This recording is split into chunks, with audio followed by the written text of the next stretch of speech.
सभी को press the Lord, जय मसीह की भाई और बहनों से। और आज हम लोग वचन में देखेंगे। देखिए, हम लोग कल उत्पत्ति का अध्याय 1 को ख़त्म किए। आज हम लोग उत्पत्ति का अध्याय 2 से देखेंगे, जहाँ पर लिखा हुआ है, यूँ आकाश और पृथ्वी और उनकी सारी सेना का बनाना समाप्त हो गया और परमेश्वर ने अपना काम जिसे वह करता था 7वें दिन समाप्त किया और उसने अपने किए हुए सारे कामों से 7वें दिन विश्राम किया। देखिए, परमेश्वर ने यहाँ पर जो भी बनाया था वह 6 नंबर दिन में वह सब कुछ पूरा कर दिया और 7वां नंबर दिन में परमेश्वर ने क्या कर रहा है, यहाँ पर विश्राम कर रहा है। इसलिए नहीं विश्राम कर रहा है कि परमेश्वर ने जो कुछ बनाया इसलिए कि उसको थकान हो गया या ज़्यादा काम हो गया, इसलिए नहीं, बल्कि जो बनाना था दुनिया में हर एक विषय जो परमेश्वर ने बना चुका, इसीलिए परमेश्वर ने 7वां दिन में विश्राम ले रहे हैं। और परमेश्वर ने 7वें दिन को आशीष दी और पवित्र ठहराया, क्योंकि उसने उनसे सृष्टि की रचना के अपने सारे कामों से विश्राम लिया। वह उस दिन को क्या कर रहे हैं, आशीष दे रहे हैं, क्योंकि वह उस दिन से विश्राम कर रहे हैं। और मनुष्य जाति की उत्पत्ति किस प्रकार हुआ, इसके बारे में हम लोग यहाँ देखेंगे। यहाँ 4 में लिखा है, आकाश और पृथ्वी की उत्पत्ति का वृत्तांत यह है कि जब वे उत्पन्न हुए, अर्थात जिन दिन यहोवा परमेश्वर ने पृथ्वी और आकाश को बनाया, तब मैदान का कोई पौधा भूमि पर न था और न मैदान का कोई छोटा पेड़ उगा था। देखिए, यहाँ पर कहा गया है कि परमेश्वर ने जब पृथ्वी को सृष्टि किया, हर एक विषय का सृष्टि किया, तो वहाँ पर छोटे पेड़ वहाँ पर उगा न था, बल्कि जो बन जा बोल परमेश्वर ने बोला कि ये हो जा बोलने से जो हो गया वही हो गया, पर ऐसे ही नहीं उगा था। और देखिए, यहाँ पर लिखा हुआ है कि कोई पौधा भूमि पर न था और न मैदान में कोई छोटे पेड़ उगा था, क्योंकि परमेश्वर यहोवा ने पृथ्वी पर जल नहीं बरसाया था और भूमि पर खेती करने के लिए मनुष्य भी नहीं था। तो भी कुम्हरा पृथ्वी से उठता था, जिसे सारी पृथ्वी सींच जाती थी। यहाँ पर बोल रहे हैं परमेश्वर ने वहाँ पर चाष करने के लिए, खेती करने के लिए कोई इंसान नहीं बनाया गया था, इसीलिए परमेश्वर ने वहाँ भूमि में जो छोटे छोटे पेड़ हैं नहीं उगाए थे। और भूमि में जो कुम्हरा उठती थी उसके द्वारा भूमि क्या होती थी, वहाँ पर जो पृथ्वी है सारी भूमि सींच जाती थी। तब यहोवा परमेश्वर ने आदम को भूमि की मिट्टी से रचा। यहाँ पर देखिए, आदम बोलने से ये है ये मनुष्य जिसे परमेश्वर ने सृष्टि की, वह मिट्टी से सृष्टि कर रहे हैं और उनके नथनों में जीवन का श्वास फूंक दिया बोल के यहाँ पर लिखा हुआ है। और तब आदम जीवित प्राणी बन गया। देखिए, मिट्टी में परमेश्वर ने एक पुतला बनाया, उस पुतला के नथनों में परमेश्वर ने फूंक दिया। जब फूंक दिया तो वह मनुष्य जीवित प्राणी बन गया, उसका नाम है आदम। फिर यह परमेश्वर ने पूर्व की ओर एदन में एक वाटिका लगाई और वहाँ आदम को जिसे वह रचा था रख दिया। देखिए, परमेश्वर ने जब मनुष्य को बना लिया, आदम को मिट्टी से, तो वह एक वहाँ पर क्या बना रहे हैं, एक एदन वाटिका बना रहे हैं। क्योंकि जब मनुष्य वहाँ पर है तो मनुष्य के खाने के बारे में, मनुष्य के रहने के बारे में परमेश्वर यहाँ पर सोच रहे हैं और एक वहाँ पर वाटिका लगा रहे हैं और वहाँ पर रख दे रहे हैं।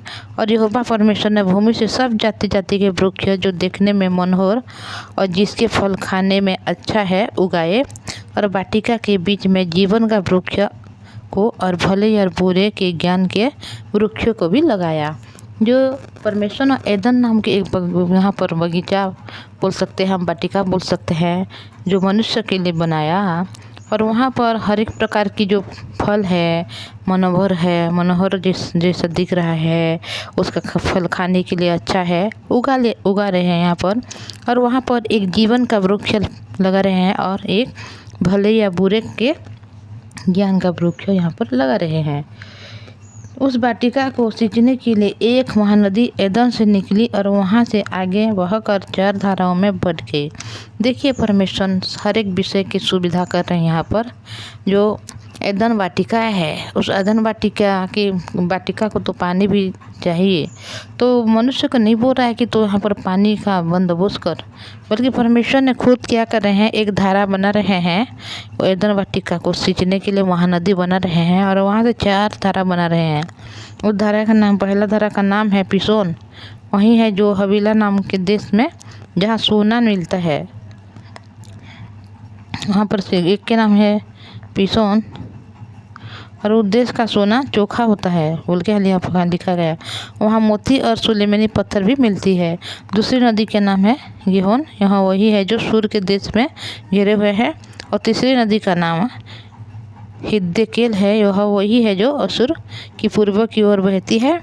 और चौथी नदी का नाम है फरात।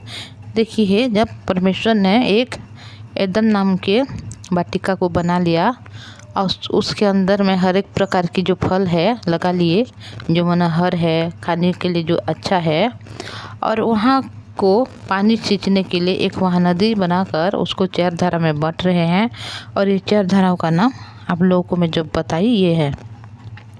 तब यहोवा परमेश्वर ने आदम को लेकर एदन की वाटिका में रख दिया, बना लिए पहले से परमेश्वर ने। और उस जो आदम है, जो पहला आदमी है, एदन वाटिका में लेकर उस इंसान को परमेश्वर रख दे रहे हैं कि वह उसमें काम करें और उसकी रक्षा करें, वह रहे और उस पेड़ पौधे हर एक को वह क्या करें, रक्षा करें। और यहोवा परमेश्वर ने आदम को यह आज्ञा दी।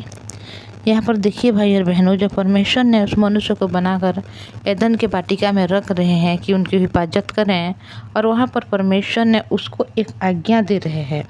हम देखेंगे परमेश्वर ने यहाँ पर आज्ञा दी, तो वाटिका के सब वृक्षों का फल बिना खट के खा सकता है। यहाँ पर बोल रहे परमेश्वर की वाटिका में जितने भी पेड़ हैं, हर एक पेड़ के हर एक वृक्ष का फल को तो बिना खटके, मतलब तेरे जैसे इच्छा से भी तू खा सकता है, तुझे कोई रोक नहीं टोक नहीं।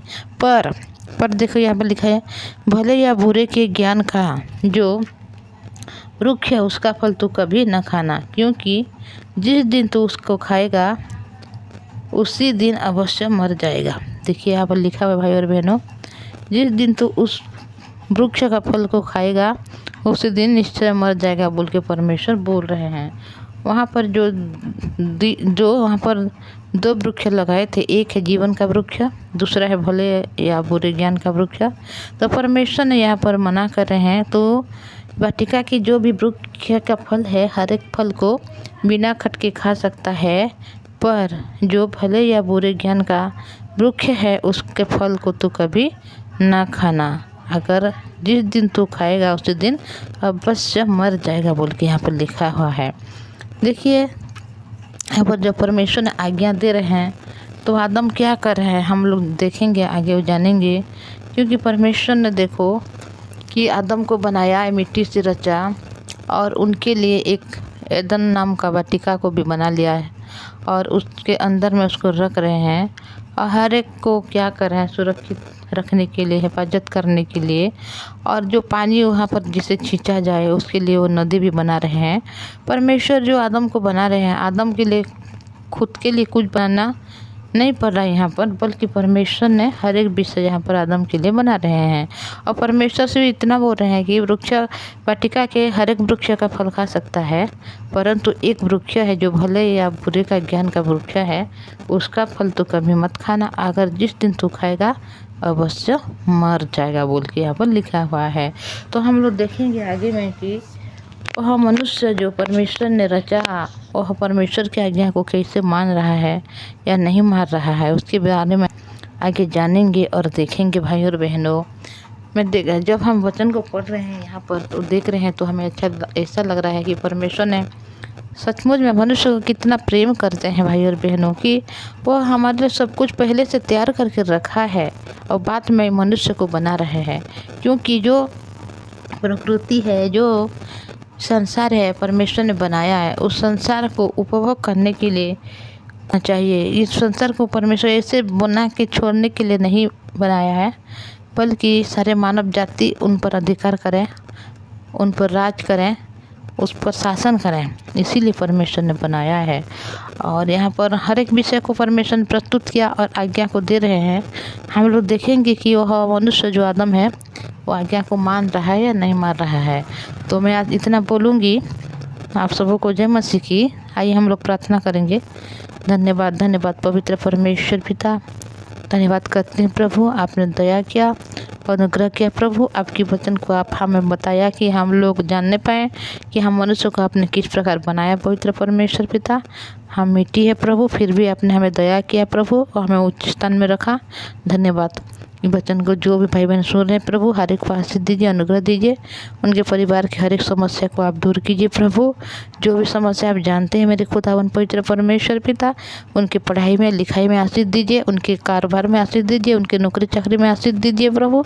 उनके घर के परिवार के हर सदस्य की सुरक्षा कीजिए, उनके परिवार को हर एक को संभाल लीजिए, उन घर को आप चलाइए मेरे खुदा, क्योंकि आपने उनको प्रेम किया है प्रभु। उनको आपने पिता परमेश्वर अनुग्रह दिया है, इसलिए धन्यवाद। हर एक दिन आपकी जीवित वचन को सुनने के लिए उनको आशीष दीजिए प्रभु और उनको उद्धार दीजिए पवित्र परमेश्वर पिता, ताकि आपके जीवित वचन को उन लोग समझने वाले बने प्रभु। बल्कि पिता परमेश्वर हर एक दिन प्रभु आपके पवित्र नाम के धन्यवाद देने वाले बने। पवित्र परमेश्वर पिता, आपने हमारे हर प्रार्थना को सुना है प्रभु, इसलिए धन्यवाद करते हूँ प्रभु। इस प्रार्थना को प्रभु यीशु मसीह के नाम से मांगते हूँ, आमीन। सबों को जय मसीह की। Praise the Lord. Thank you भाई और बहनों। इस वचन को आप सुनिए, आपके 10 लोग को, आपके परिवार के लोगों को भेजिए, ताकि हर एक लोग इस वचन को सुने, अनुग्रह को पाएँ और चैनल को सब्सक्राइब करें। परमेश्वर आपकी अनुग्रह करें। आमीन।